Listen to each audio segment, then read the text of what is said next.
Soyez bénis au nom puissant de Jésus. Que la main de Dieu vous localise encore de là où vous êtes, afin d'opérer en votre faveur. Que la puissance de Dieu vienne sur vous de là où vous êtes. Et qu'elle vous donne la capacité de faire des exploits.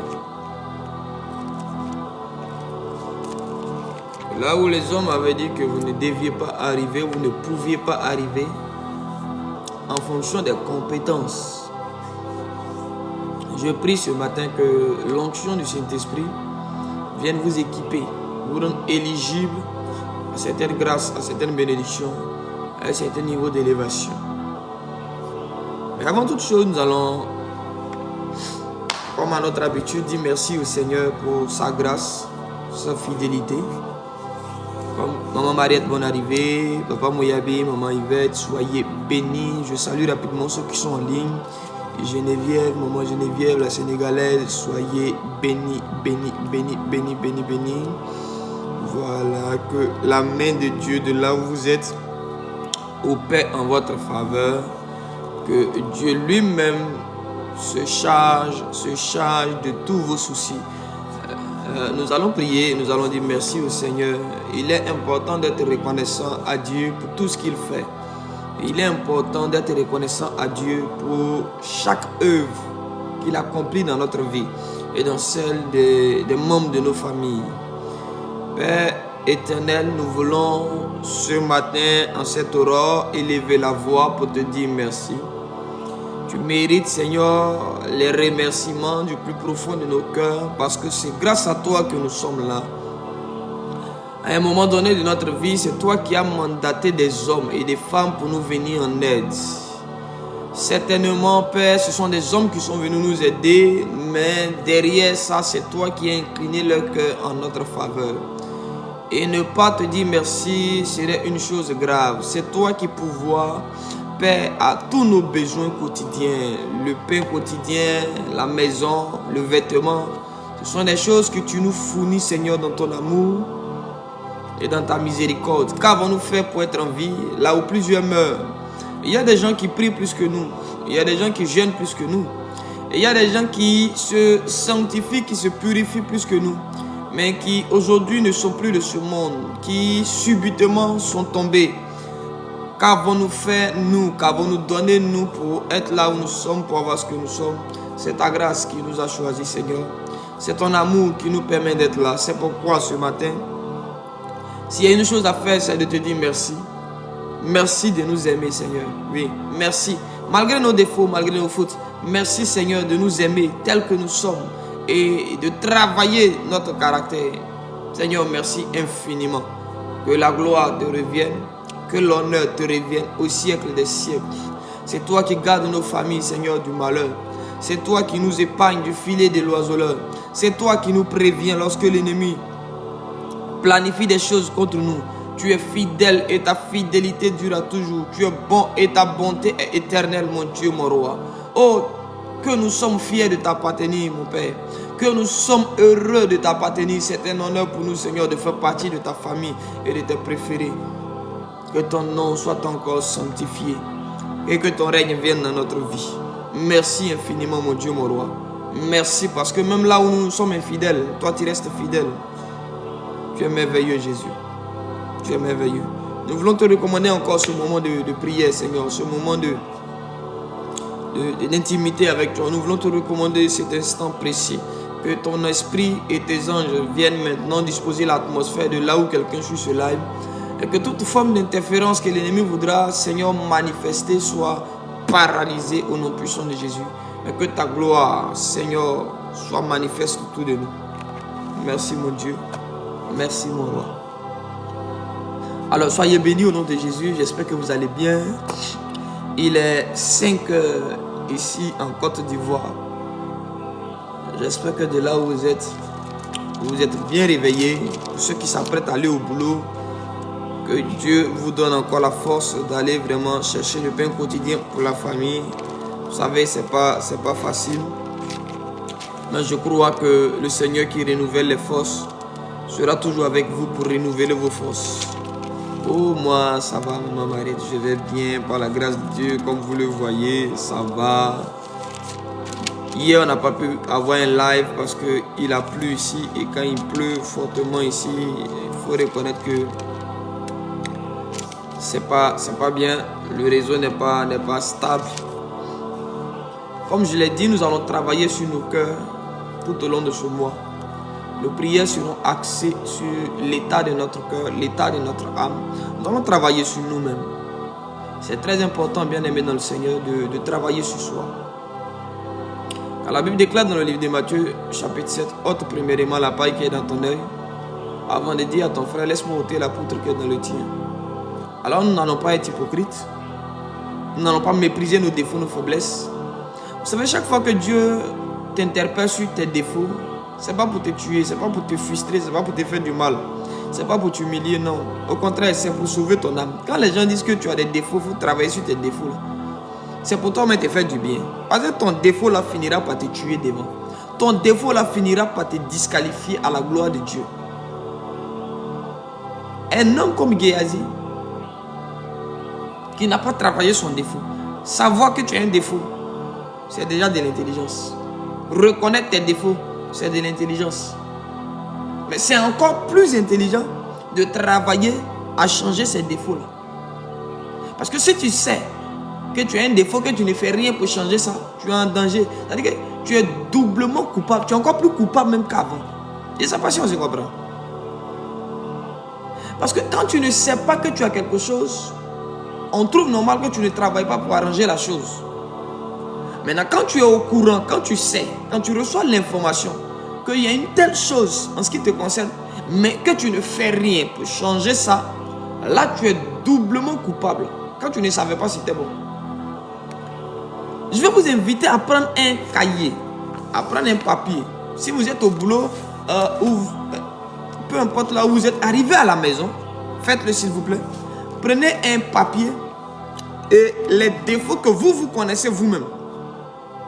Quand vous vous observez vous-même votre vie, votre manière de faire vis-à-vis de Dieu, vis-à-vis des autres qui vous entourent, énumérez sur le papier là, écrivez. J'ai tel défaut. Défaut 1, je parle mal. Défaut 2, je suis colérique. Défaut 3, je mange beaucoup. Défaut 4, je remets à demain ce que je peux faire maintenant. Défaut 5, je ne prie plus. Défaut 4, j'aime trop les réseaux sociaux, surtout Facebook ou TikTok. Défaut 6, défaut 7, défaut 8, défaut 9. Il faut faire la liste des défauts que toi-même tu sais que tu as. Fais ta liste personnelle. Et quand tu finis de faire ta liste personnelle des défauts, il va te dire encore une autre chose.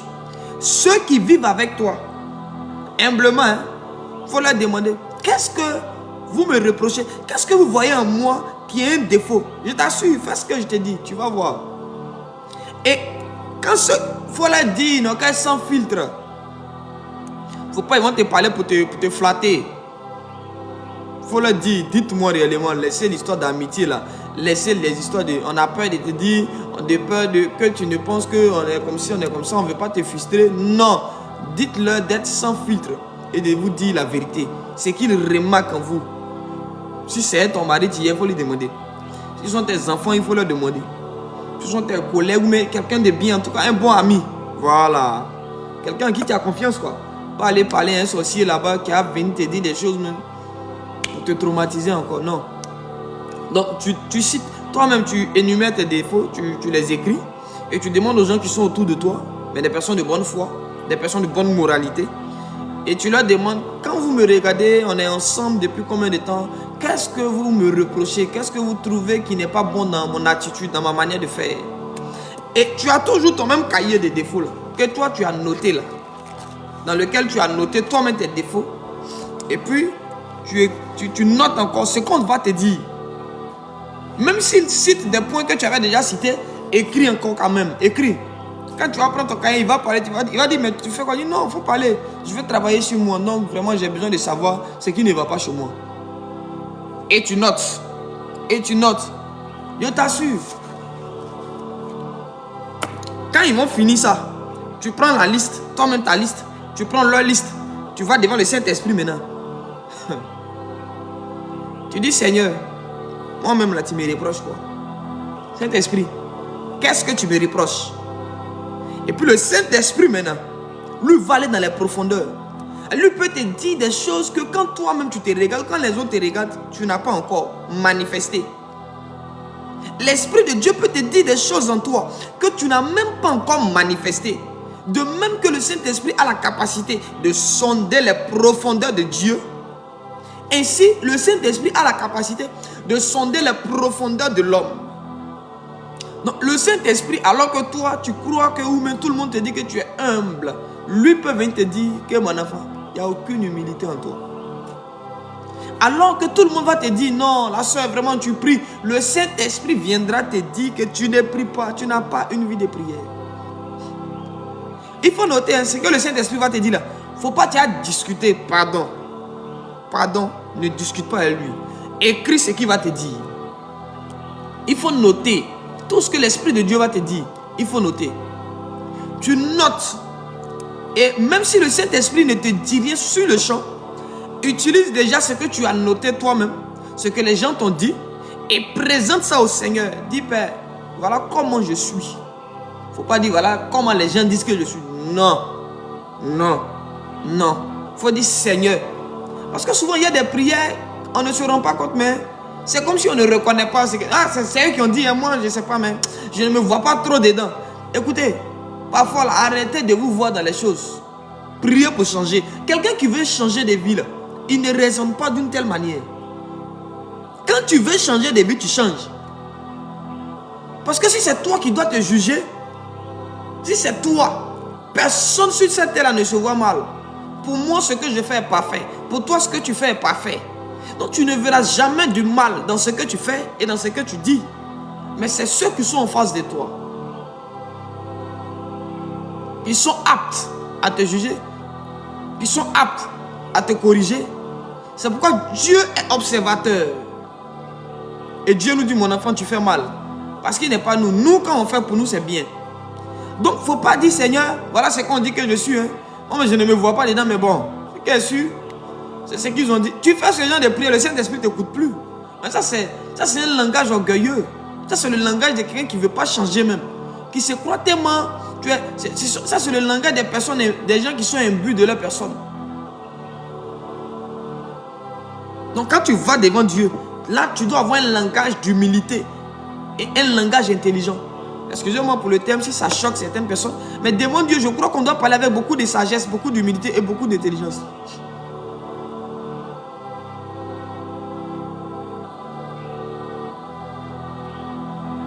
Il est très important.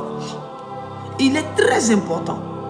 Alors tu commences à dire à Dieu, Seigneur, voilà ce qui est en moi. Parfois, là, Dieu veut te bénir, mais ce qui te tue, ce sont tes défauts que tu ne veux pas reconnaître. Toi, tu vois toujours les défauts des autres. C'est un danger que de voir les défauts des autres sans toutefois être en mesure de voir ses propres défauts. C'est un danger. Une personne qui n'a Dieu que pour voir les erreurs des autres, tu es en danger. Tu es en danger. Si toi, ton métier, ton travail, c'est dès que tu es assis là, oh, regarde, lui, il fait mal. Non, elle fait mal. Oh, ceux-là, ils font mal. C'est pas comme ça on fait. C'est voilà comment on fait. Oh, si c'était moi. Frère, tu es en danger. Tu es en danger. C'est que tu es en danger. Tu dois travailler sur toi. Parce que le défaut que tu négliges, oh, ça c'est un petit défaut. Quand on te dit que tu es colérique, tu penses que c'est de l'amusement. C'est la colère là qui a empêché Moïse de rentrer dans Canaan. La colère à laquelle tu joues, on te dit la colère, tu dis, ah, mon cher, avant c'était plus fort que ça, maintenant c'est bon. Non, tu penses que l'existence de la colère en toi là, c'est une bonne chose. Avant même là, la fréquence de la colère était plus élevée que ça. Maintenant ça va frère, avant même tu ne pouvais pas me dire bonjour. Donc, et puis tu parles sans remords. Ça ne te dit rien quand tu dis ça. Il n'y a pas Il n'y a pas de douleur dans ton cœur, comme si tu voulais réellement qu'il n'y ait plus de colère en toi. Mais tu parles, c'est fierté. Moi, je suis colérique, hein, on ne joue pas avec moi. Tu penses que quoi? Tu fais du mal à qui? Tu te fais du mal toi-même. Parce que c'est ta colère là qui a te disqualifié devant là-bas. Les défauts sur lesquels on te dit de travailler là, c'est pas pour faire plaisir aux gens avec qui tu vis. Quand on te dit sois humble là, c'est pas pour faire plaisir à ceux qui sont en face de toi. C'est pour toi-même le salut de ton âme. Certaines personnes pensent que quand on leur dit travaille sur toi, c'est que non, c'est dans moi, il y a me rabaisser. Puis toi, devant toi. Tu penses que quand tu es orgueilleux là, c'est pour le mal de qui? Quand Satan était orgueilleux là, c'était pour le mal de qui? C'était pour son propre mal. On lui demandait d'être humble dans son cœur là, c'était pour qui? C'était pour son propre bien. Le défaut sur lequel on te dit de travailler là, c'est pour ton propre bien. On dit à Caïn, il dit attention, Dieu lui dit attention, le péché à ta porte. Caïn pense que c'est pour le bien d'Abel qu'on lui parle. Tu peux tuer Abel, ça c'est pas un problème. Mais lui il ira au ciel. Mais toi là, c'est pas sûr que tu iras au ciel. Parce que ton défaut là va t'envoyer en enfer. Ton défaut là va tirer la malédiction sur toi. L'une des choses avec lesquelles les humains jouent, ce sont les défauts. Je vous assure. Et je vous assure que les choses sur lesquelles s'appuie le diable pour nous détruire, ce sont nos défauts. Ce que tu appelles naturellement un défaut, non mais ça c'est mon défaut, ça c'est mon défaut, c'est mon péché mignon, c'est mon défaut. Frère, c'est ça même, c'est ça, l'allié de Satan. Ce sur quoi le diable s'appuie et puis il est sûr que toi il va te faire échouer, c'est ton défaut là. Ce sur quoi Satan s'appuie, c'est ton défaut que tu appelles. Non, c'est naturel, c'est un défaut naturel. Tout ce que Dieu a fait est bon. Adam n'avait pas de défaut. Adam n'avait pas de défaut. Et Satan veut te faire croire que le défaut est normal. C'est pas normal. Je vous assure, le défaut n'est pas normal.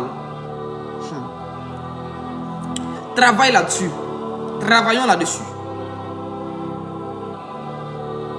Ah, voilà mon camel ici qui témoigne que mon impulsivité m'a toujours fait perdre les choses.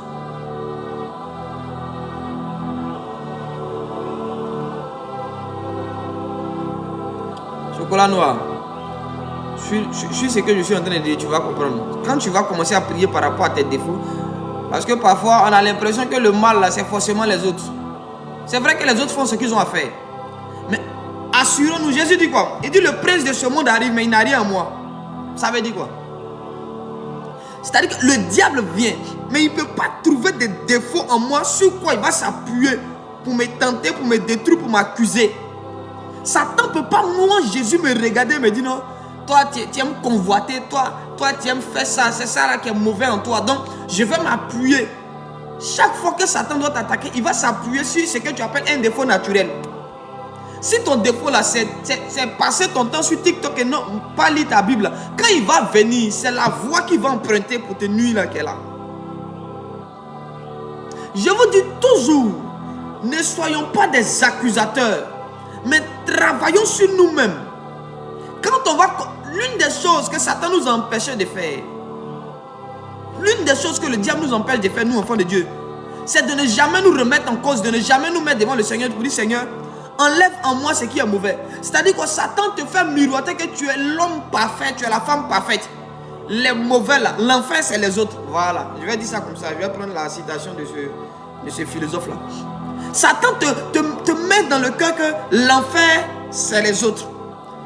Donc toi quand tu es là, pour toi tu es le bon, tu es la bonne et les mauvais là, ce sont les autres. Mais s'ils sont si mauvais que ça, pourquoi parfois ils prospèrent que toi le bon? Dieu n'est pas injuste. Dieu est un Dieu juste et il a dit dans sa parole, je crois c'est le psalmiste qui l'a dit, il dit je n'ai jamais vu le juste mendier son pain. Mais est-ce que nous là, nous on ne mendie pas notre pain? Parfois c'est chaud, on est obligé d'appeler pour prendre crédit, pour payer nos loyers. Parfois c'est chaud, on est obligé d'appeler pour payer sac de riz, pour payer les factures. Parfois c'est chaud, on emprunte de l'argent. Mais pourquoi nous qui disons être justes? La Bible dit que le juste ne mendie pas son pain. Mais pourquoi nous on mendie notre pain? On est que quelque part, il y a de l'injustice en nous. C'est pourquoi la Bible dit que celui qui se croit sage à ses propres yeux est fou. Je vous assure, c'est une erreur. Et c'est une ruse de Satan de nous faire croire qu'on n'est pas fait. De nous faire croire que ce n'est pas nous le problème, ce sont les autres. Je vous assure, 90% des malheurs qui nous arrivent, c'est à cause de nous. Quand tu vas commencer à reconnaître, il y a un niveau d'élévation auquel on n'accède pas parce que dans notre cœur, là, on n'a pas encore l'humilité que Dieu veut. L'humilité, c'est pas faire semblant devant les gens, passer inaperçu. Il y a des gens qui passent, qui font tout pour passer inaperçu, mais dans le cœur, ils disent, oh, c'est moi. Quand tu vas commencer à pleurer devant Jésus pour dire, Seigneur, c'est vrai. Regarde, parfois tu demandes l'argent. Laisse affaire d'argent là. On a dit à Abraham, on n'a pas dit à Abraham, poursuis la bénédiction.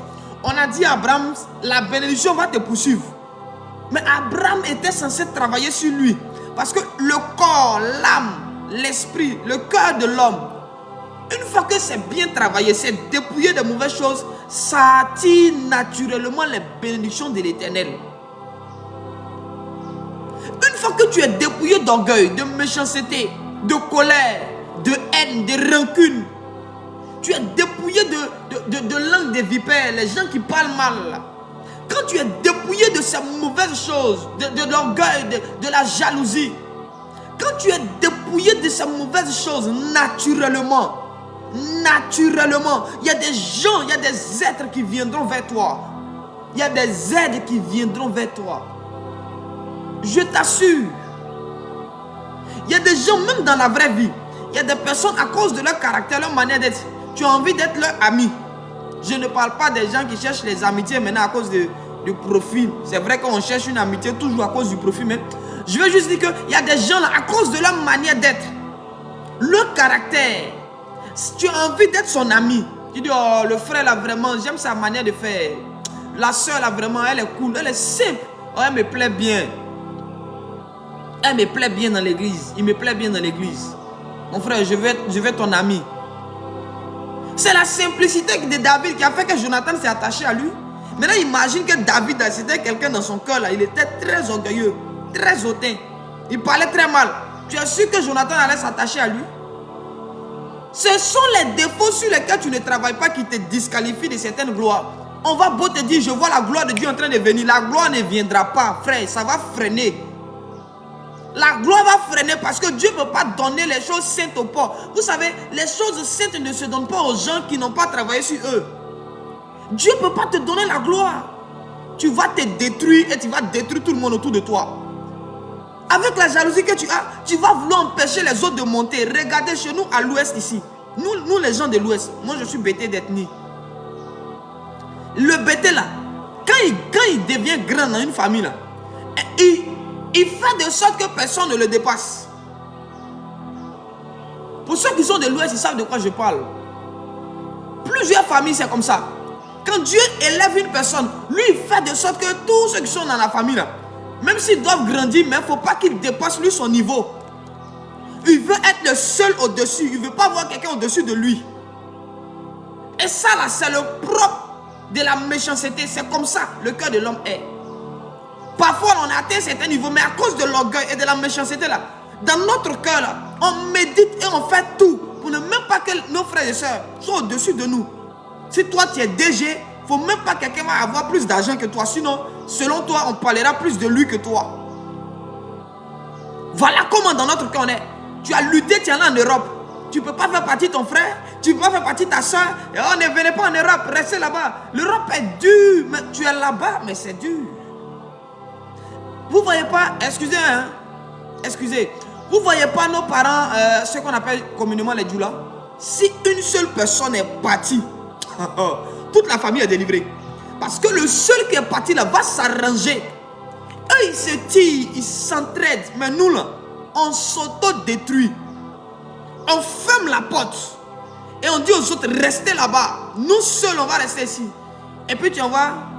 Et finalement tu dis non, ma famille me fatigue. Mais on va te fatiguer. Tu vas être le seul riche de la famille. Tu vas être le seul grand de la famille. Pourquoi on ne va pas te fatiguer? On va reposer sur ton dos jusqu'à ce que tu sentes les douleurs. Jusqu'à ce que tu sentes les douleurs. Tout le monde va t'appeler. Allô, tonton. Oui, allô, tanti. Oui, j'ai tel besoin, j'ai tel besoin. Tu sais pourquoi on t'appelle chaque jour? Je ne parle pas des gens qui aident les gens et puis parfois il y a des gens qui aident leur famille. Hein. Parfois il y a des gens qui aident leur famille, mais ce sont les membres de la famille qui n'ont rien compris et qui sont toujours en train de pratiquer la sorcellerie. Je ne parle pas de ce genre de personnes là. Non, non, non. Je parle plutôt des personnes qui ne font rien et qui ne veulent pas voir les autres bénis, qui ne veulent pas voir les autres élevés au-dessus d'eux. C'est leur cœur là qui leur fait défaut. C'est pourquoi nos familles là sont pauvres. C'est pourquoi nos familles là, on a toujours des problèmes. C'est pourquoi travaillons sur notre cœur. Dieu voit tout. Regarde, Dieu sait tout.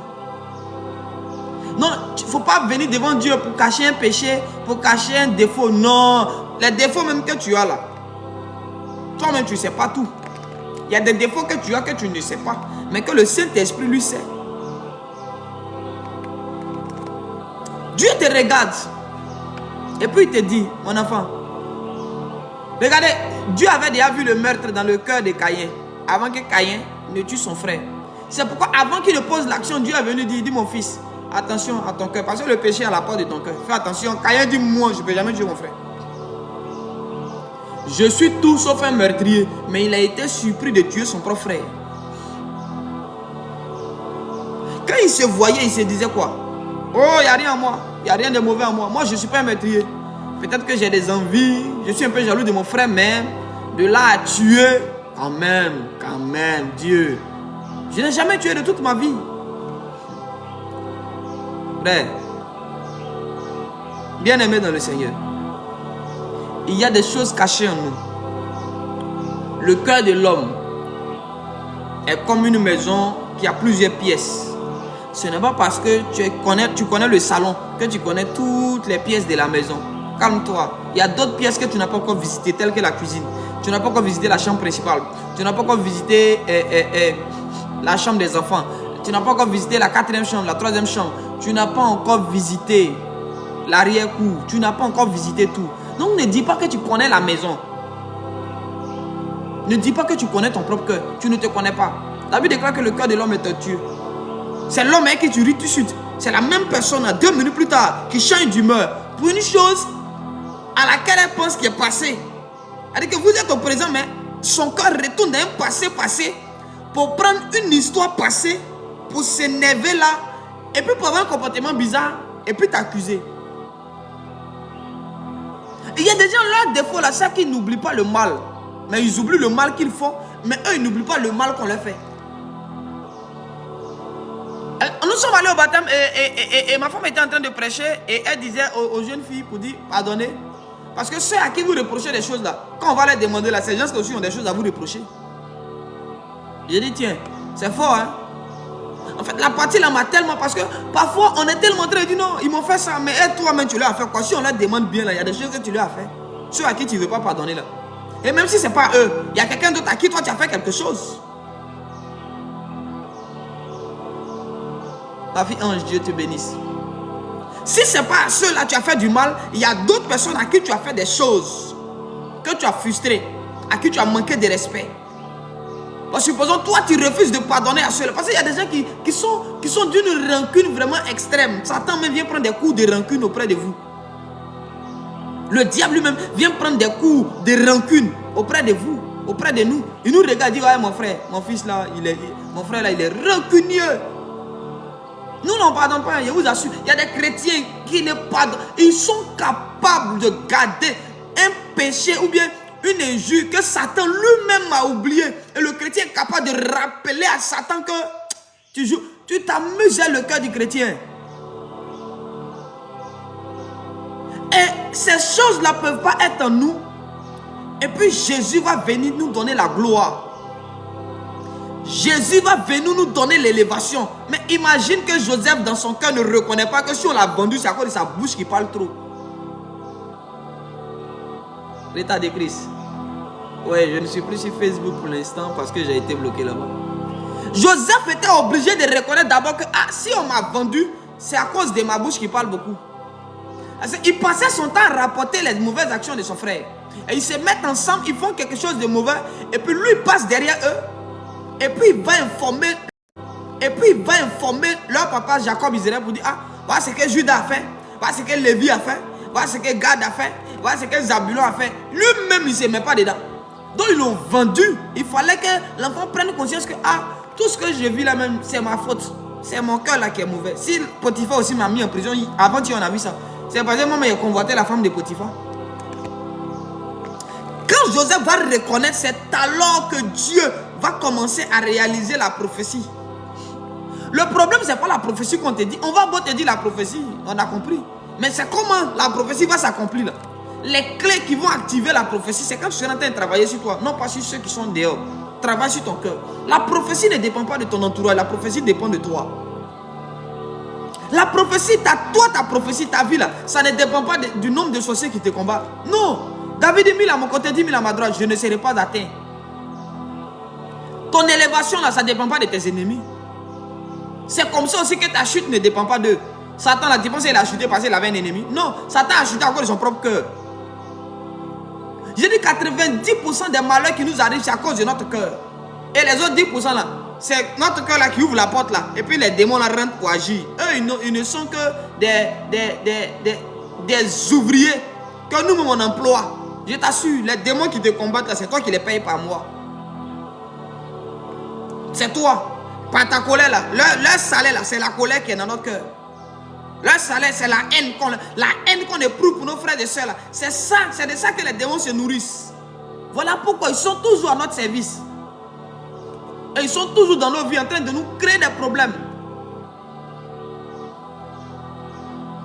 Je vous assure, notre élévation là, ça dépend de notre cœur. Notre élévation, notre bénédiction, ça dépend de notre cœur. C'est pourquoi en ce mois d'octobre là, il faut laisser Satan dormir. Quelqu'un qui a déjà été vaincu.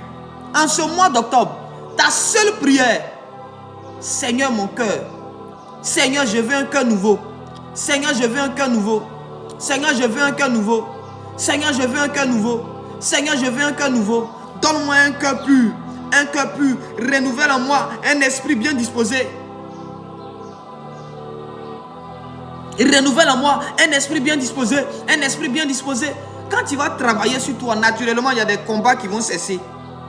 Je t'assure, naturellement, il y a des combats qui vont s'arrêter dans ta vie. C'est-à-dire qu'il y a des choses pour lesquelles tu n'auras plus besoin de faire 40 jours de jeûne.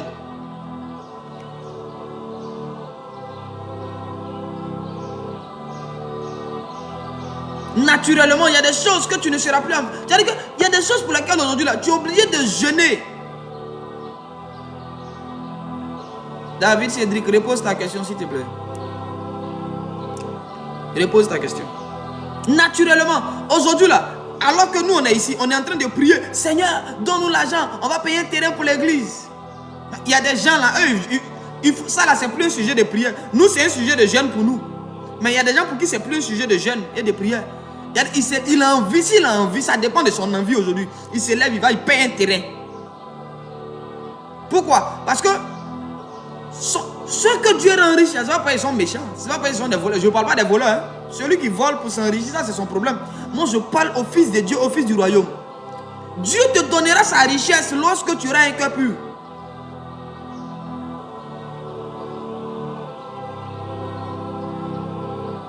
Ça c'est pas une question, c'est une affirmation. Alléluia. Écoutez-moi très bien. Écoutez-moi bien. À partir d'aujourd'hui là, ton cœur, ton combat. C'est ce que je disais depuis le live dernier. Ton cœur, ton combat. Ton cœur, ton combat. Les gens ont tendance à accuser beaucoup de personnes. Oh, c'est lui là le mauvais. Bon, toi-même, quand on te dit, il faut doter la fille d'autrui avant d'aller avec elle. Et puis tu te lèves, tu vas, tu prends la fille de l'autre. Tu ne la dotes pas. Tu vas avec elle. Quand tu es en train de violer la loi là, est-ce que c'est Satan même qui viole la loi pour toi? Quand on finit de faire le mal là, c'est quand tu finis de pécher là, c'est là que Satan maintenant a pouvoir sur toi. C'est quand tu finis de faire ce qui est mauvais que le diable maintenant dit ok, maintenant j'ai la force sur lui. Parce qu'il vient de violer une loi. Travaillons sur nous-mêmes. Tu vas voir, quand tu vas commencer à travailler sur toi, il y a des mauvais amis là. Ils vont quitter. Ils vont quitter ta vie.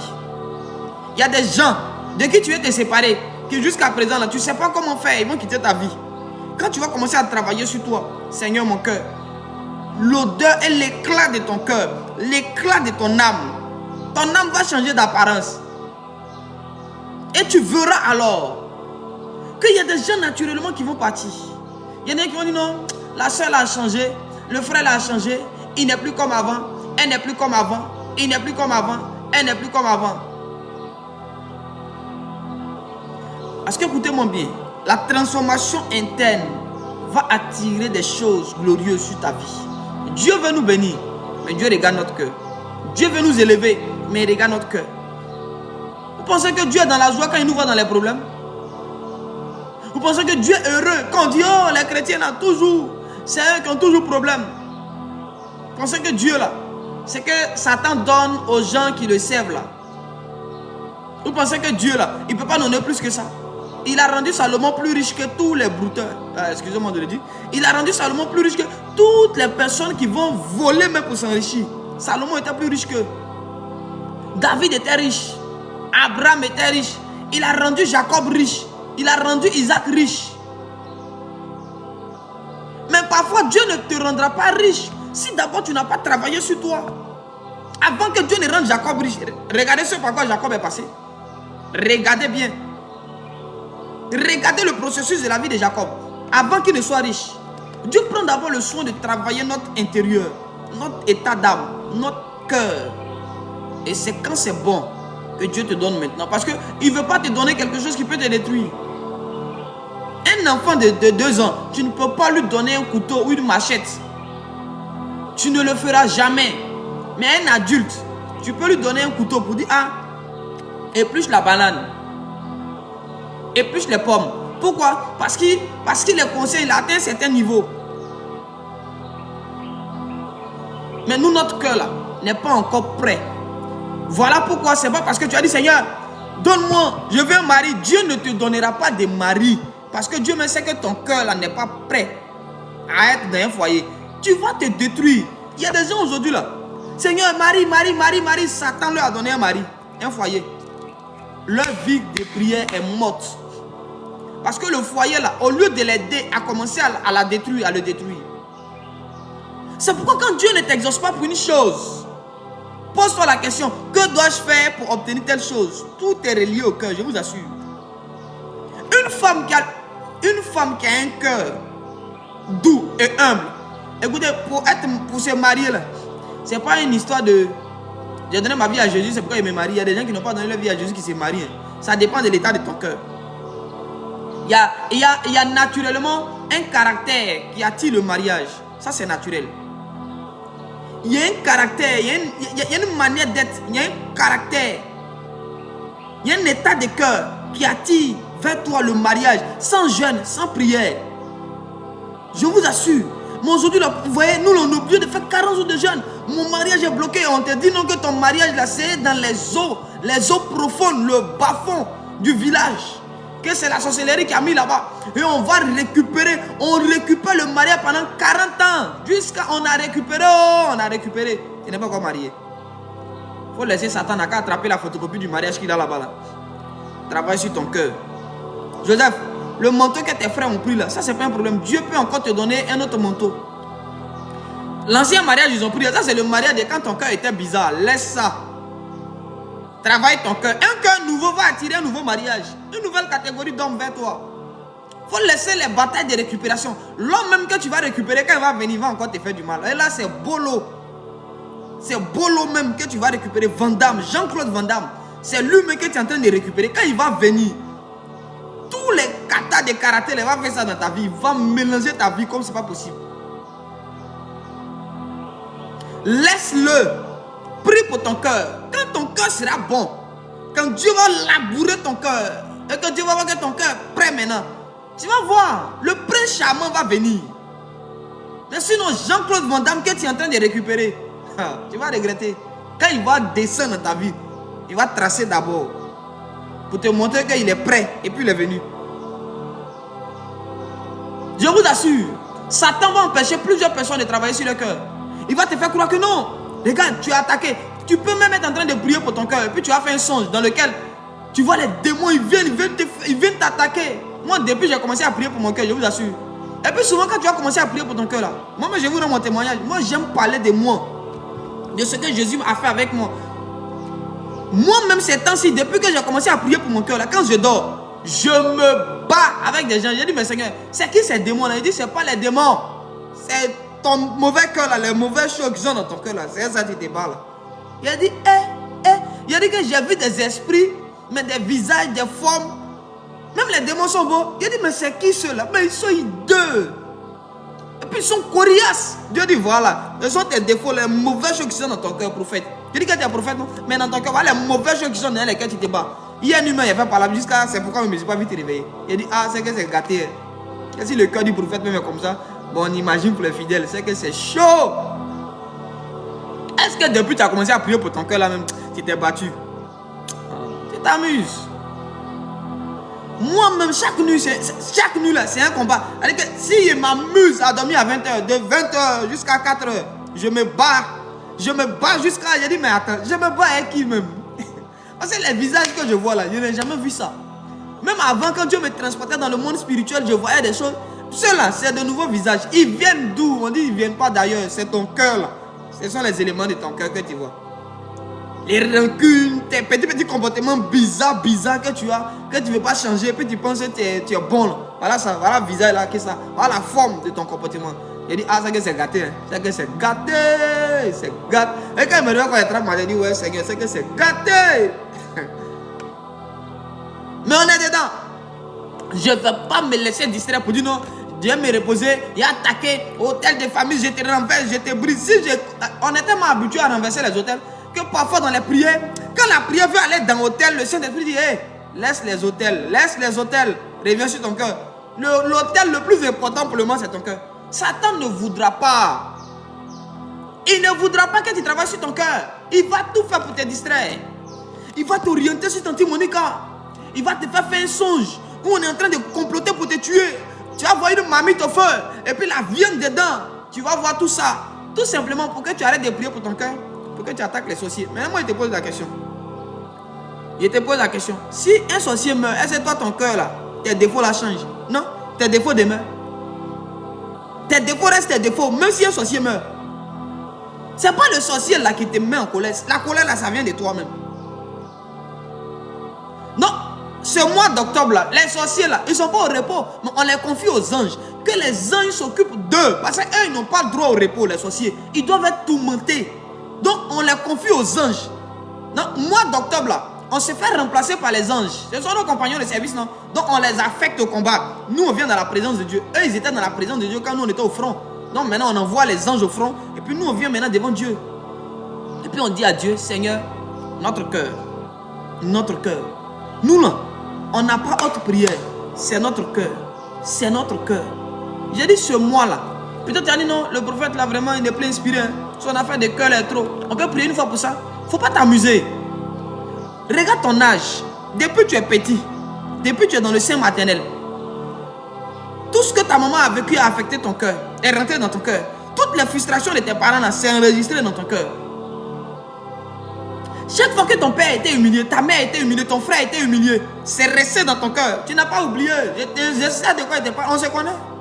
Tu n'as pas oublié. Parfois, mais quand tu es là, il y a tes tantes, mais quand tu n'as pas pu, tu dis, celles-là, elles se sont foutues de nous aujourd'hui. Dieu nous a bénis parce que quoi? Tu as vu, non? Tu n'as pas oublié. C'est là. Faut pas te voiler la face. Hein. Sois réaliste. Voilà le combat de ce mois. Notre cœur. Et on va demander à Dieu de sonder les profondeurs de notre cœur. Toutes les petites choses cachées, enfouies dans notre cœur là, soit dévoilées, soit arrachées.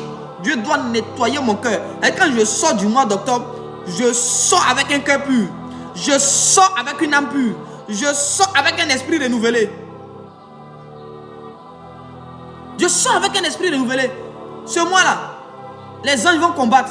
Eux, ils vont s'occuper de Tante Monica et puis de son groupe. Ils vont gérer les sorciers, les sorcières. Non. Dieu se bat pour toi. Toi, bats toi pour toi-même. Toi, travaille sur ton cœur. Aujourd'hui, tu vas prendre la Bible, Seigneur, mon cœur, mon cœur. Ouais, souvent quand tu... C'est ta manière d'interpréter les Écritures, quand tu ouvres la Bible, c'est que tu lis dedans. C'est que tu comprends, ça dépend de ton cœur. Ça dépend de ton cœur. Bueno, quand j'ai parlé de l'histoire de Joseph avant-hier, plusieurs ont dit, ah prophète, ça c'est une nouvelle manière de voir. Ça dépend de notre cœur. Avant là, quand nous voyons, on disait non, ce sont les frères de Joseph qui sont mauvais. Ils ont vendu leurs frères. Nos frères nous ont vendus. Nous sommes des Joseph. Je vais être un Joseph. Mais gars, si toi tu veux être un Joseph, tu vas comprendre. Tu vas détruire tout autour de toi. Moi, je ne veux pas être comme Joseph. Je veux que mon cœur change. Point barre. Je veux que moi, mon cœur change. Donc, quand tu vas commencer à dormir, les songes que tu vas faire, toutes les batailles, même si tu vois un serpent qui est en train de te poursuivre, ce n'est pas un esprit de famille. Ce sont les esprits de ton cœur. Ce sont les esprits de ton cœur. Si tu dors, que tu vois des choses, tu vois des oiseaux qui viennent, des lions, des chiens qui t'attaquent, qui te poursuivent. C'est les choses qui sont dans ton cœur, avec lesquelles tu veux te séparer là, qui ne veulent pas t'abandonner. Ils se sentent tellement à l'aise dans ton cœur. Il y a longtemps qu'ils sont là. Ils ont été bien nourris, choyés. Tu vois, ils étaient tellement bien à l'aise. Ils étaient nourris matin, midi, soir, blanchis, tout frais payé. Donc maintenant que tu veux te débarrasser d'eux, ils ne veulent pas. Ils ne veulent pas. C'est pourquoi on va invoquer le Seigneur. Pour dire, Seigneur, s'il te plaît, viens à notre aide. On veut changer, Seigneur, on ne sait pas. Jusqu'à le grand Paul dit, il dit, quand je veux faire le bien, je n'arrive pas. C'est le mal que j'ai fait. Donc, ce qui veut dire que Paul même était dans notre groupe.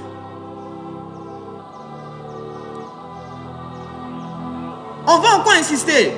Vous savez, en ce qui concerne le travail du cœur, ce n'est pas 2 jours de jeûne, ce n'est pas 3 jours de jeûne. J'ai dit, on prend tout un mois, tout ce mois d'octobre là. C'est-à-dire que chaque jour de ce mois-là, tu n'as pas autre prière. Il ne faut pas changer de sujet de prière. Même si c'est la même prière que tu vas faire pendant 1 heure, 2 heures, 3 heures de temps. Mets-toi là, Seigneur. Change mon cœur. Change mon cœur. Change mon cœur.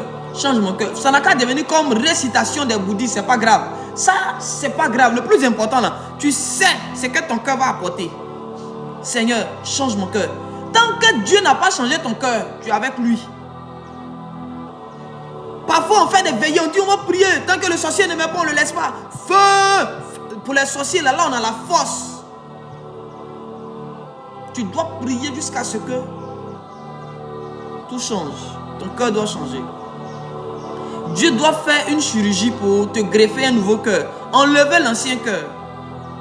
Le cœur des meurtriers, le cœur de la méchanceté, le cœur rancunier. Dieu n'a qu'à enlever, va jeter ça quelque part là-bas. Et puis Dieu n'a qu'à nous donner un cœur nouveau.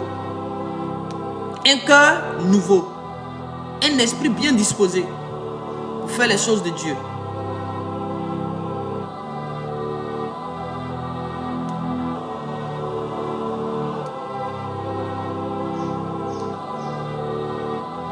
Il est important. Et c'est Satan. Satan, il est fort. Il va peut-être pousser des hommes à entretenir la colère dans ton cœur. Généralement, les blessures, comme quelqu'un vient de le dire, les gens vont te faire des choses, ça va te faire mal. Mais c'est toi qui décides de garder ça maintenant dans ton cœur. Voilà. Toujours est-il que Satan ne vient pas te forcer à mettre ça dans ton cœur. C'est que c'est toi qui vas décider de garder. Écoutez-moi bien. Parfois, je suis assis, les gens m'ont fait des choses, et puis Satan essaie de ramener ça dans mon esprit. Et même moi, je lui dis, mes champions, mais ça s'est passé, on a fini avec. Pourquoi tu veux revenir là-dessus? Il dit, ah non, tu as laissé ça comme ça. Tu ne vas plus parler de ça. Il a dit, mais bon, quand je parle de ça, je deviens grand. Quand je parle de ça, combien d'âmes se convertissent? Quand je parle de ça, est-ce que mon ministère évolue? Ça ne sert à rien. Parfois, c'est nous qui décidons de garder. Les gens vont nous blesser, c'est vrai, ça fait partie de la vie. On marche, on va se marcher dessus. Autant les gens t'ont blessé, autant toi aussi tu as blessé les gens. Qui ici n'a jamais blessé? C'est pourquoi Jésus dit, parmi vous, celui qui n'a jamais péché là, qui prenne la première pierre, qui lance à la femme là. Ils ont compris qu'eux-mêmes là, quelque part, ils étaient fautifs, ils étaient coupables. Oh non, ils m'ont trop blessé, mais ainsi on demandait aux autres le nombre de fois que tu les as blessés. Est-ce que tu te rends compte? C'est de ça il s'agit. Il ne s'agit pas que de toi seul. Mais eux aussi là, ils se sentent blessés par toi, par ta manière de faire, par ta manière de parler, par ta manière de faire. Ils se sentent blessés. Donc si toi tu ne leur pardonnes pas, qu'eux ne te pardonnent pas, vous devez vous faire du mal et c'est Satan qui gagne. Les gens nous blessent, mais c'est Satan qui vient nous pousser à garder ces blessures dans notre cœur. à entretenir ces choses en nous. Et on se dit quoi? Non, je ne laisserai pas ça. Je ne peux pas laisser. Je ne peux pas laisser, frère, il faut le laisser. C'est pour ton propre bien. Il faut le laisser, tu vas aller de l'avant, ma soeur. Laisse ça. Bon, depuis même tu as gardé la rancune, ça t'a apporté quoi? Tu as combien d'immeubles? Tu as guéri combien de malades? Tu as ressuscité combien de morts? La haine, la rancune, ces mauvaises choses-là, ça n'est pas que nous détruire. Et Satan, il sait. C'est un autogol. Il sait que nous, là, on se plaît à ça. Du coup, là, quand il voit que tu essaies d'aller de l'avant, le diable te ramène la pensée du jour où on t'a humilié. Mais tu vois ta tante là, tu vois ta soeur là, ce qu'elle t'a fait. Ça, il ne faut jamais oublier. Puis toi aussi, je dis, j'ai souffert dans ma vie, oh. Les gens qui aiment parler de leur passé, puis ça finit pas là. Et moi, mon histoire, tu ne connais pas. J'ai souffert, hein, frère. C'est par quoi je suis passé. On a compris. Mais si tu es passé par ça, laisse tomber, puis allons de l'avant. On doit demander au Seigneur, apprends-nous à pardonner, apprends-nous à nous débarrasser de ces choses. Moi, ma vie là, ma vie n'est pas facile. J'ai souffert d'elle, et puis quoi? Toi, tu as souffert que Jésus à la croix. Toi, tu as souffert que Jésus. Tu as souffert que lui. Le nombre de fois on l'a frappé, s'il doit se souvenir de ça. Chaque fois que nous on fait ce qui est mauvais sur la terre, est-ce qu'il va nous pardonner même? Est-ce que Jésus même peut nous pardonner? Parce que si chaque colère sur la terre doit rappeler à Jésus comment on l'a frappé, comment on l'a humilié, est-ce qu'il va nous pardonner? Non, pardonnons et puis allons de l'avant. Si tu n'arrives pas à pardonner, invite le Saint-Esprit, dis Seigneur, j'ai trop mal, aide-moi, je vais le laisser. Mais le problème c'est que toi-même tu n'invites pas Dieu à t'aider à pardonner parce que tu ne veux même pas pardonner. C'est-à-dire qu'il y a un confort bizarre dans ton cœur. Quand tu penses à ça, ils m'ont fait du mal. Mais je ne suis pas pressé. Un jour, Dieu va me bénir. Ils verront. Attends, cette mentalité-là, c'est que Dieu qui a te béni. Ça fait combien d'années? Toi, me regarde comment les choses sont en train d'aller au ralenti dans ta vie. C'est ton cœur qui fait ça. Trop de choses dans nos petits cœurs là. Notre cœur est petit comme ça, mais ce qu'il y a dedans est gros. Ce qu'il y a dedans est beaucoup, et puis c'est mauvais. C'est mauvais, famille, c'est mauvais. Ma prière, c'est que le Saint-Esprit vienne nous aider. Et que notre cœur soit libéré. Il y a des gens là, tu as été trahi par un homme. Donc, du coup, là, tu t'es dit quoi? Toi, là, ça veut dire que tu ne peux plus pas. Tous les hommes sont pareils. Donc, celui-même avec qui tu es maintenant, c'est lui qui prend les pots cassés de ce que l'ancien là t'a fait. Certaines personnes, tu es avec une femme. Et ce que l'ancienne t'a fait là, c'est la nouvelle là qui prend les pots cassés. Parce que tu n'as pas pardonné. Et tu es amer. Et ça te rend amer. Ça fait que quand les bonnes personnes, Dieu envoie les bonnes personnes vers toi. Toi, tu deviens maintenant la mauvaise personne des bonnes personnes que Dieu t'envoie. Parce que ton cœur est blessé, tu n'as pas voulu pardonner. Tu t'es attaché à des blessures. Et tu as cru que c'est en faisant ça que tu deviens fort. Il y a des gens qui se sentent forts. Ils se cachent derrière les blessures, tu te détruis. Tu vas aller en enfer, toi et tes blessures. On dit passer maître, si nous sommes guéris, toi tu dis que ton cœur est encore blessé. Tu iras en enfer et ta blessure. Tu iras en enfer. Jésus ne va pas dire non. Comme ce sont les hommes qui t'ont blessé là, mon enfant, je te pardonne tes colères, je te pardonne le fait que tu parles mal, que tu insultes les gens. Tu ne seras pas pardonné. Oh, tu ne seras pas pardonné. On n'a pas pardonné à Géasi. Il a été maudit, il a eu la lèpre. Même Moïse, on lui a dit, tu ne rentreras pas à Canaan. Tu ne rentreras pas à Canaan. Tu veux entrer à Canaan? Tu veux voir la gloire de Dieu? Tu veux vivre les promesses de Dieu? Travaille sur ton cœur.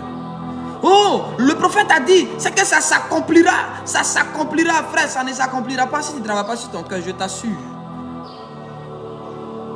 Ma soeur, on t'a prophétisé, tu vas voyager, tu ne voyageras nulle part. Avec ce cœur-là, tu n'iras nulle part pour aller représenter Dieu indignement là-bas.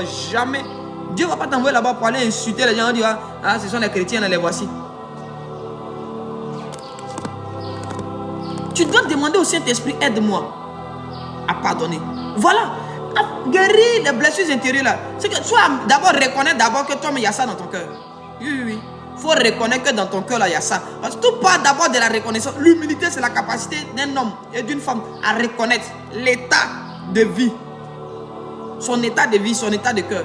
Si tu ne reconnais pas, tu ne seras pas en mesure de demander de l'aide à Dieu. Quelqu'un qui a besoin d'aide, mais qui ne reconnaît pas qu'il a besoin d'aide, il ne peut pas appeler au secours. Souvent, toi-même, tu es là, tu n'as pas mangé depuis le matin. Mais comme toi-même, tu ne sais pas que tu as faim, donc tu ne peux pas demander à manger. C'est pour dire quoi? Parfois, on est dans des situations, on a besoin d'aide, mais comme on n'est pas assez humble pour demander de l'aide aux gens et à Dieu, on est assis là. Bon, ça va aller. Il y a des gens qui souffrent, leur souffrance là, c'est juste parce qu'ils refusent de demander de l'aide. C'est eux qui viennent de témoigner à l'église. Tout le monde m'a abandonné, personne ne l'a abandonné. Il est orgueilleux, elle est orgueilleuse, elle ne veut pas s'humilier pour demander de l'aide. C'est tout, hein. C'est le problème de beaucoup. C'est le problème de beaucoup. Oh non, non, non, moi là, tout le monde m'a abandonné. Je suis seul, parfois je pleure. Mais tu pleures encore. Tu pleures pas. Moi, même que Dieu me donne la gestion de toi, ta vie dans 2 minutes. Tu as pleuré bien. Toi, tu pleures pas. Il a accéléré les choses dans ta vie. Tu as senti ça. On est tellement orgueilleux, puis on est assis là. Je me sens abandonné, puis c'est eux qui aiment les morceaux. Tu es tout pour moi. Il faut laisser ça. Tu ne peux pas blaguer Dieu. Il y a des gens qui souffrent, c'est pas ils ne veulent pas s'humilier. L'humilité précède la gloire.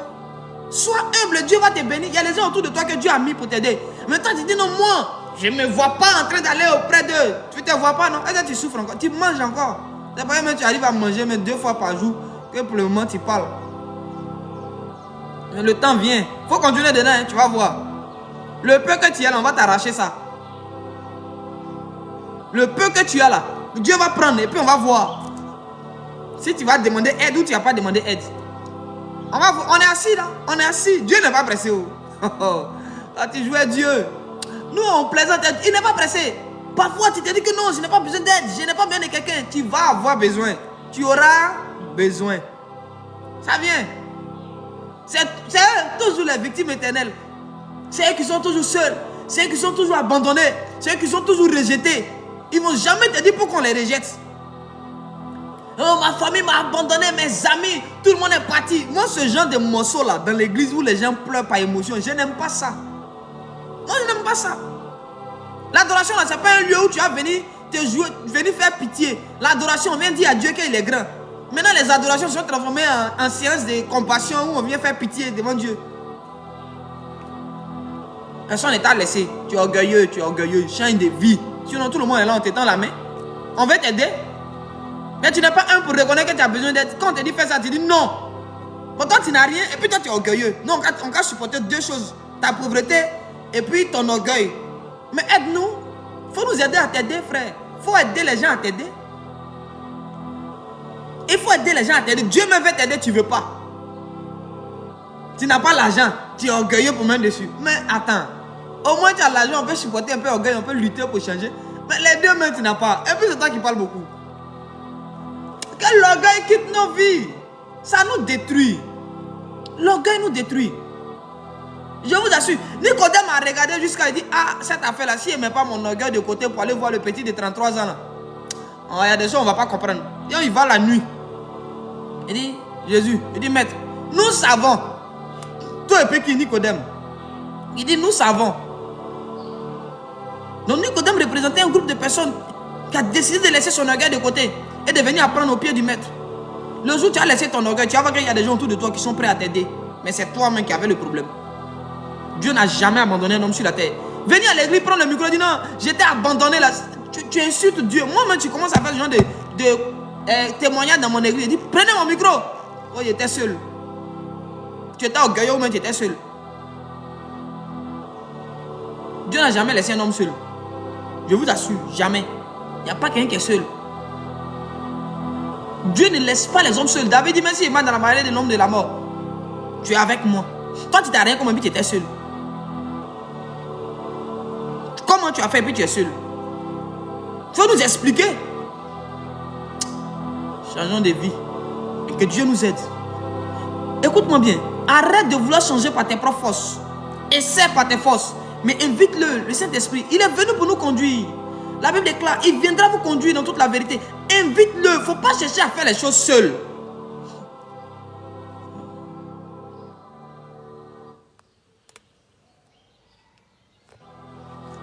Ne cherche pas à faire les choses seul. Compte sur lui. Vous voyez, l'une des prières que je fais ces temps-ci, c'est Saint-Esprit, apprends-moi à prier.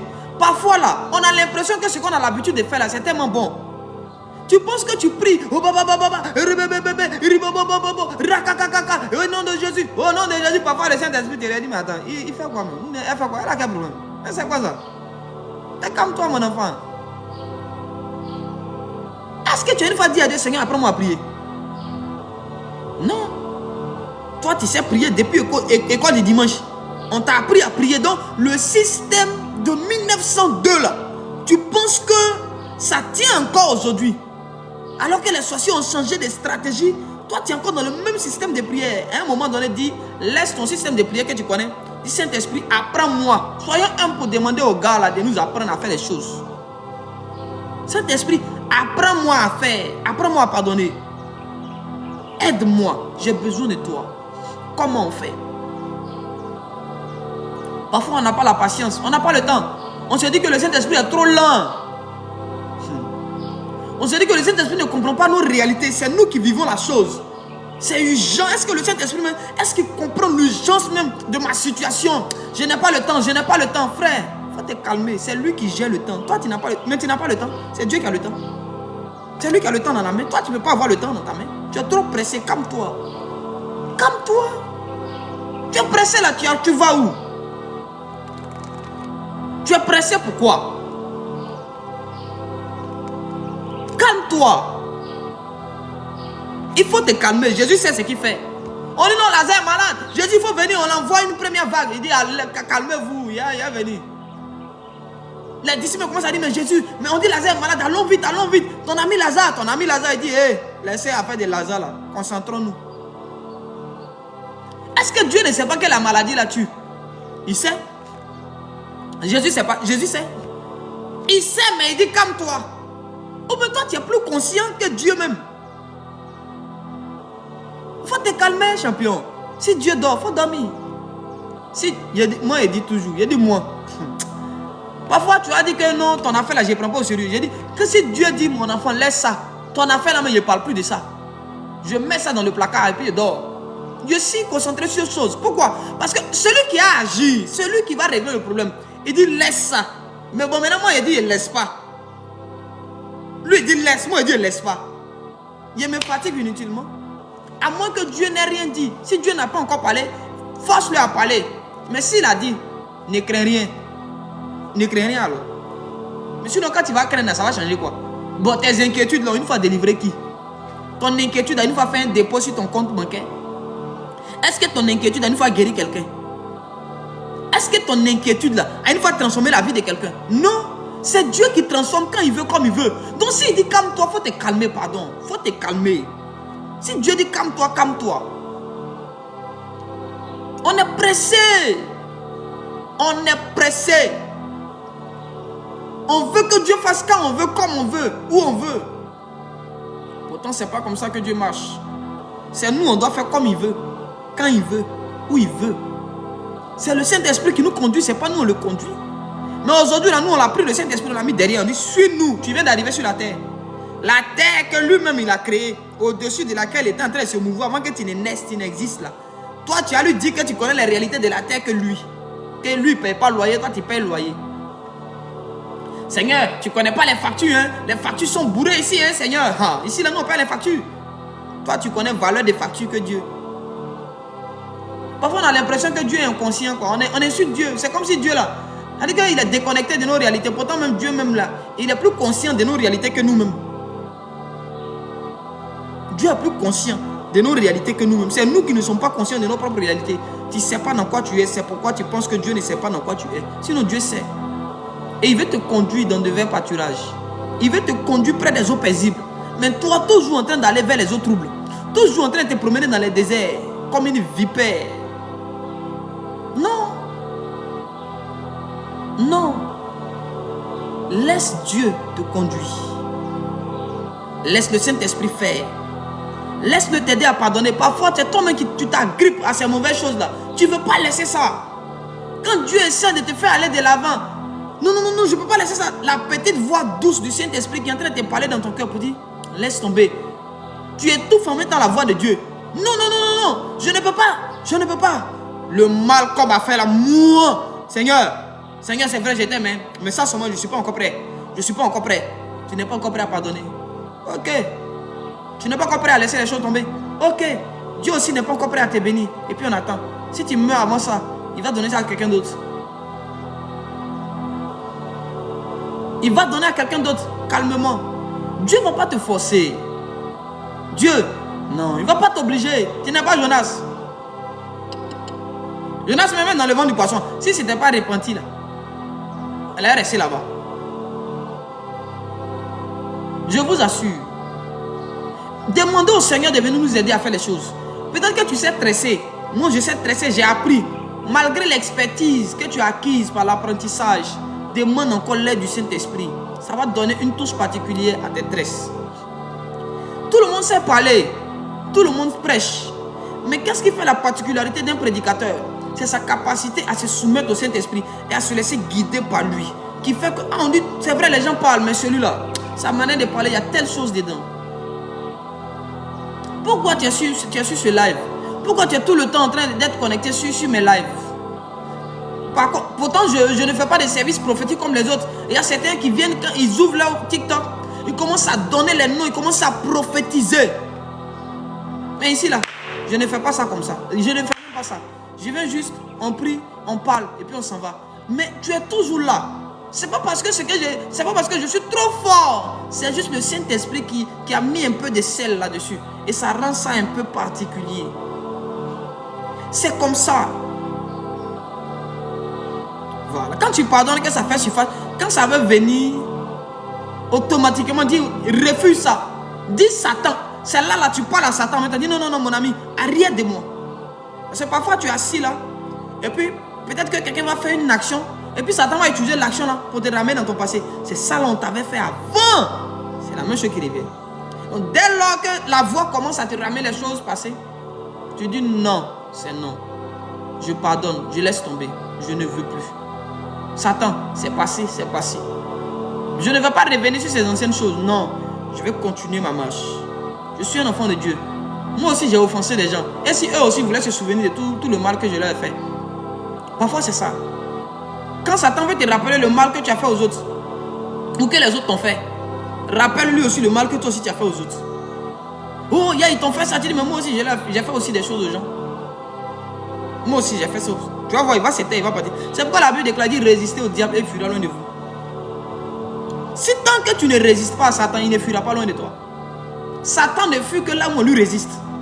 Donc chaque fois qu'il va venir envoyer les idées là, il va te ramener les choses du passé que tu vas accepter, il aura la force. Mais chaque fois qu'il va les envoyer et que toi en retour, tu vas lui dire, mon ami, moi-même je fais du mal aussi aux gens. Moi aussi là, j'insulte, je manque de respect, je déshonore. Moi aussi je fais ça, je fais ça. Non, c'est pas parce qu'aujourd'hui on m'a fait ça qu'il est chargé comme si je suis la sainte ou je suis le saint. Non. Si les autres m'ont pardonné, pourquoi est-ce que moi je n'arrive pas à pardonner? Je dois pardonner. Seigneur, je pardonne. Je déclare, je confesse que je pardonne le mal qu'on m'a fait. Je pardonne à mon frère. Je pardonne à ma soeur. Saint-Esprit, viens s'il te plaît. Que les choses cachées dans mon cœur soient ôtées. Octobre, notre cœur, notre combat. Notre cœur, notre combat. De deux personnes qui prient, Dieu exauce une personne, il n'exauce pas l'autre. Pourquoi? L'état de son cœur. C'est l'état de ton cœur qui définit le timing de ton exaucement. C'est l'état de ton cœur qui définit le timing de ton exaucement. Pourquoi Dieu t'exauce un peu plus tard et Dieu exauce l'autre un peu plus tôt? Ça dépend de votre cœur, de l'état de votre cœur. C'est tout. Ça dépend de l'état de votre cœur. Maintenant, pour parler avec beaucoup plus un peu plus de hauteur, ça dépend de deux choses. De l'état de ton cœur, mais aussi de l'agenda de Dieu pour toi. Voilà. Ça dépend de l'agenda de Dieu pour toi et de l'état de ton cœur. Mais travaillons sur notre cœur. Nous sommes dans le couloir du cœur. Et je souhaiterais vraiment que, en ce mois-là, tu étales tes carences devant le Saint-Esprit. N'aie même pas honte. Faut pas avoir honte.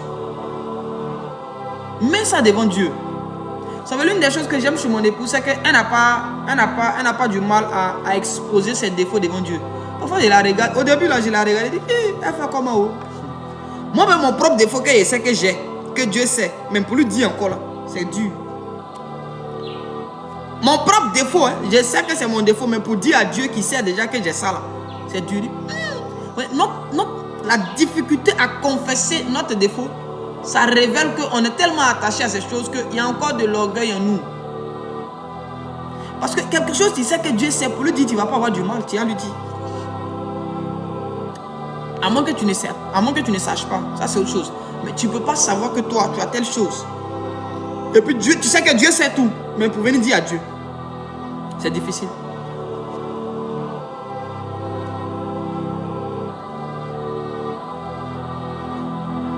Que Dieu nous aide. Ma prière, c'est que le Saint-Esprit prenne la première place dans notre vie. Qu'il nous aide à pardonner. Qu'il arrache en nous ce mauvais cœur-là. Ce cœur qui a été meurtri. Ce cœur qui a fait la première guerre mondiale, la deuxième guerre mondiale. Qui se prépare même d'ailleurs à la troisième guerre mondiale. Que Dieu vienne enlever ce cœur-là. Que la hache de guerre soit enterrée. Nous voulons un cœur renouvelé, rempli d'amour, à l'image et à la ressemblance de Christ. On est fatigué du cœur qui a emmagasiné les choses du passé. Non, nous on veut vivre en nouveauté de vie. Le Jésus mort n'était pas pareil au Jésus ressuscité. Un corps non glorieux a été enterré, mais un corps glorieux a été ressuscité. Ce que nous désirons, c'est le cœur de Dieu en nous. On est fatigué de ce cœur bizarre qui a du mal à pardonner. Seigneur, donne-nous ton cœur.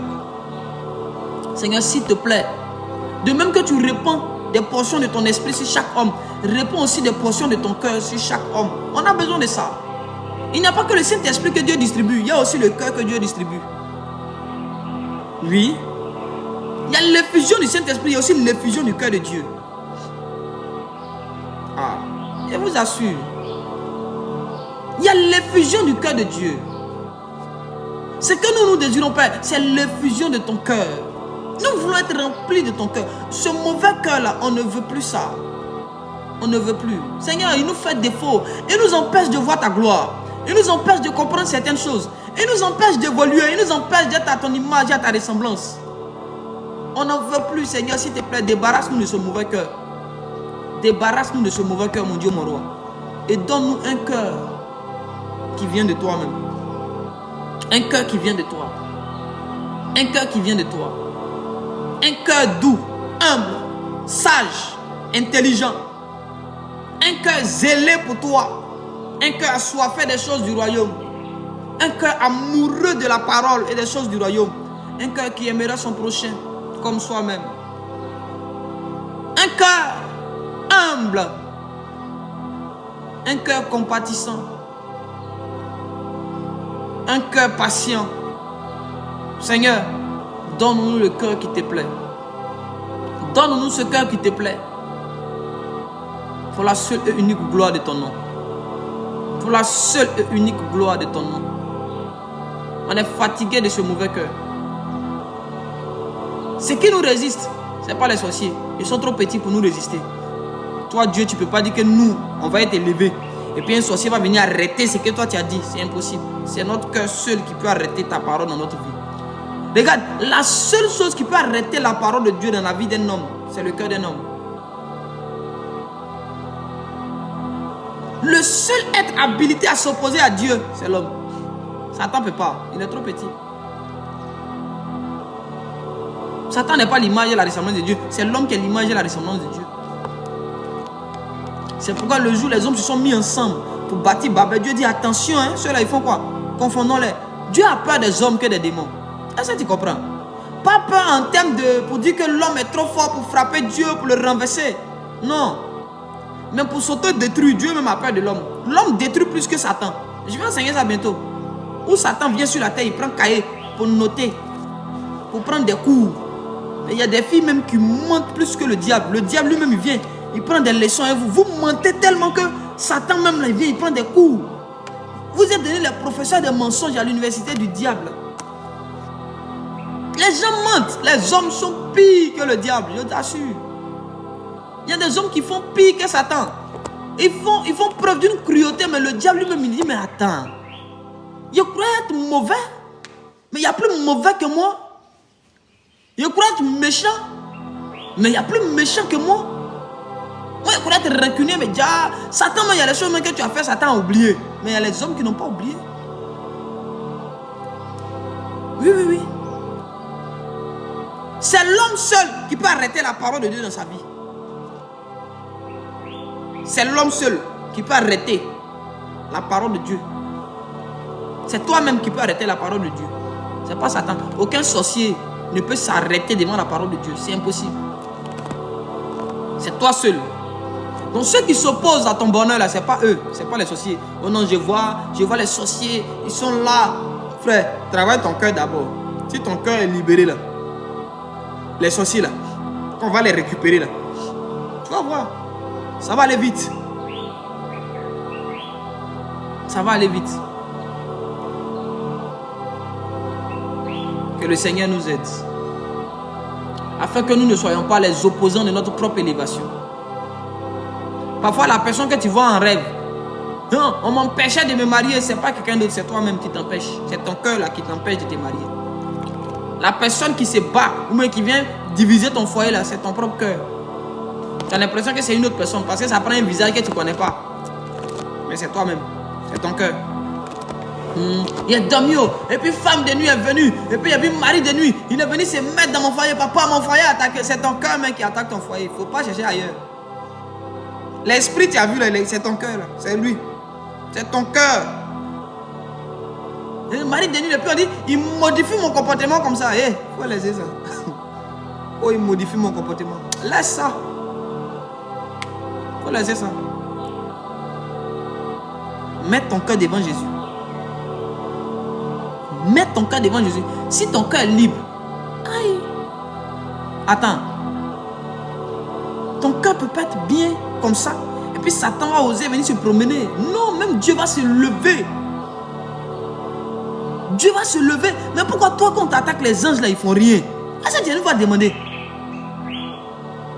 Il y a des gens, quand Satan veut les attaquer, les anges se lèvent. Mais toi, quand on veut t'attaquer, les anges dorment. Adama, quand c'est ton tour, les anges dorment. Tu t'es posé la question, pourquoi? C'est l'odeur de ton cœur là qui fait dormir les anges. L'odeur de ton cœur.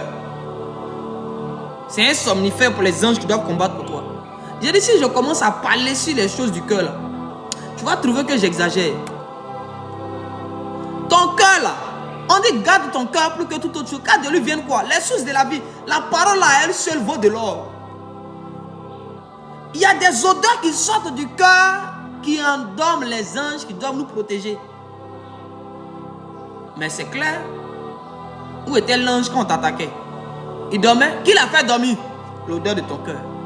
Donc la manière dont l'odeur de ton cœur peut chasser les gens, c'est comme ça aussi, ça peut faire dormir les anges. Et puis, ils vont venir, et puis les démons vont venir te bombarder pendant que les anges dorment. Prophète, est-ce que les anges dorment? On dit Jésus dormait dans la barque. Si lui-même il dort, le patron même des anges, lui dort. Et les anges, ils dorment. Ils mangent. Maman Sarah, la femme d'Abraham, elle a le secret de la nourriture des anges, de Dieu. C'est-à-dire que Abraham reçoit les anges, il reçoit Dieu et puis les anges chez lui. Mais quand ils finissent de goûter la nourriture de Sarah, il laisse Abraham dire, où est ta femme? Et ta femme, on dit, elle est dans la cuisine. Abraham même est étonné, il dit, attends, ceux-là ils ont perdu la tête. Maison là, c'est moi aussi le chef, on dit, laisse ça. Mais c'est qu'on vient de manger là. Il faut qu'on voit la personne qui a préparé. Habituellement, Dieu parlait à Abraham. Mais ce jour, à cause de la nourriture, la promesse a été donnée à Sarah. C'est quand on a dit à Sarah, l'année prochaine je reviendrai, c'est là qu'Isaac est né. Sinon, chaque fois, Dieu dit à Abraham, tu vas avoir un enfant. Mais l'enfant ne vient pas. Chaque fois, c'est à Abraham on parle, mais l'enfant ne vient pas. Et à un moment donné, il faut que Dieu parle aussi aux enfants qui sont auprès de toi, de ce qu'il va faire dans la vie, dans ta vie. Pour que le cœur des enfants qui est déjà favorable, qui est déjà préparé, qui est innocent, qui n'est pas encore rempli d'amertume et de colère, soit la terre propice qui va permettre la germination de la sémence de Dieu. J'ai envie de dire les choses un peu ce matin, mais je me calme. Parfois, il y a des choses, il faut dire à Dieu, Seigneur, ne me dis plus, parce que si tu me dis, ça ne va pas s'accomplir. Parce que quand Dieu te dit, c'est comme il dit, c'est moi ce qu'il fait dans ton cœur. Oh, ton cœur là n'est pas propre pour que la chose puisse prospérer. Il y a l'ivraie dans ton cœur. La colère là, c'est l'ivraie qui étouffe le blé que Dieu sème en toi. Non, il faut que Dieu parle à quelqu'un à côté de toi qui a le cœur pur pour que la chose se manifeste dans la famille. Donc ne te fâche pas quand Dieu va commencer à parler aux gens auprès de toi qui vont venir te dire, j'ai rêvé, le quartier était béni, il ne faut pas avoir peur. Souvent c'est à cause de ton propre bien que Dieu parle aux gens auprès de toi pour toi-même. Abraham, il faut que l'ange parle à Sarah pour que la chose s'accomplisse. Parce que toi, ton cœur est bizarre. Tu as couché à Agar. Abraham, on t'a dit ne descends pas en Égypte, tu es descendu là-bas. Abraham, peut-être que tu n'as pas encore oublié le deuil de ton papa. Il y a des choses peut-être dans ton cœur, Abraham, qui font que quand Dieu te dit, ton enfant va naître, tu seras père de multitude, tu ne vois pas ces choses. Il faut qu'on parle à une Sarah dont le cœur est favorable pour que la chose s'accomplisse. C'est pourquoi il y a des choses, Dieu ne doit pas tout te dire. En te disant tout, il y a des choses qui ne s'accompliront pas. Il faut qu'à un moment donné, on parle aussi à quelqu'un auprès de toi pour que la personne entende et que la chose s'accomplisse. Permettez-moi de m'arrêter là. Permettez-moi de m'arrêter là. Seigneur, s'il te plaît, aide-nous. Mon Dieu, mon roi, aide-nous. Ce que nous désirons, c'est un cœur pur. Ce que nous voulons, c'est un cœur pur. Pour tous ceux qui sont au boulot, Saint-Esprit, s'il te plaît, garde-les, préserve-les, marche avec eux. Donne-leur, Seigneur, de la promotion au travail. Pour ceux qui travaillent à leur propre compte, bénis l'œuvre de leurs mains, bénis leurs entreprises. Seigneur, je prie que tu marches avec ton peuple et que tu nous aides, que tu nous donnes de bons cœurs, afin qu'à compter de cet instant, nous marchons selon toi, pour toi et avec toi. Que la grâce de Dieu vous localise là où vous êtes.